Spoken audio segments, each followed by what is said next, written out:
नाक कटना। फलाने इंसान की तो नाक कट गई।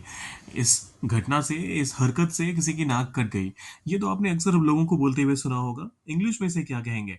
देखिए, गेटिंग द नोज हर्ट या फिर कट, ये बहुत ज्यादा लिटरल हो जाएगा और इसका कोई मतलब भी नहीं बनता इंग्लिश में। तो समझते हैं कि इसे इंग्लिश में कहेंगे क्या।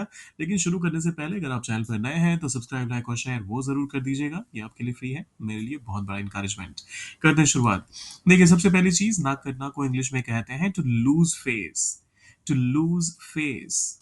अब एग्जाम्पल के तौर पे, अगर आप कुछ यूं कहते हैं, परीक्षा में फेल होकर परिवार की नाक कटवा दी। किसी इंसान ने परीक्षा में फेल होकर परिवार की नाक कटवा दी तो आप कहेंगे failing the exam made the family lose face. Failing the exam made the family lose face. ये ध्यान दीजिएगा, मैं इस चीज को हालांकि इनकरेज नहीं करता हूँ। किसी एक परीक्षा में फेल होना या पास होना किसी परिवार की इज्जत की बात करने के बराबर बिल्कुल नहीं है। ये सब होता रहता है, खासतौर पे स्टूडेंट्स के लिए। तो बस ये एग्जाम्पल है, इसको एग्जाम्पल के तौर पे ही देखिएगा।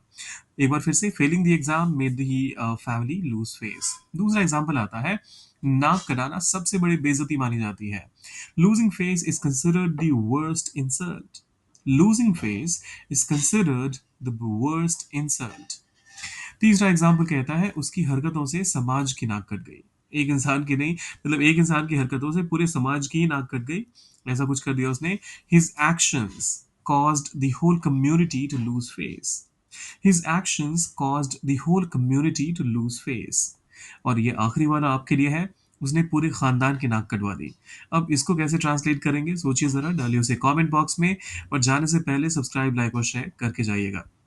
मैं स्क्रीन यहाँ पर छोड़ रहा हूँ, जिससे आप इसे आराम से सोचिए, एनालाइज कीजिए कि यहाँ पर लूज फेस का कैसे इस्तेमाल होगा, खानदान के लिए क्या इस्तेमाल करेंगे। सब कुछ आपको सोचना है, ट्रांसलेट करना है और डालना है कमेंट्स में।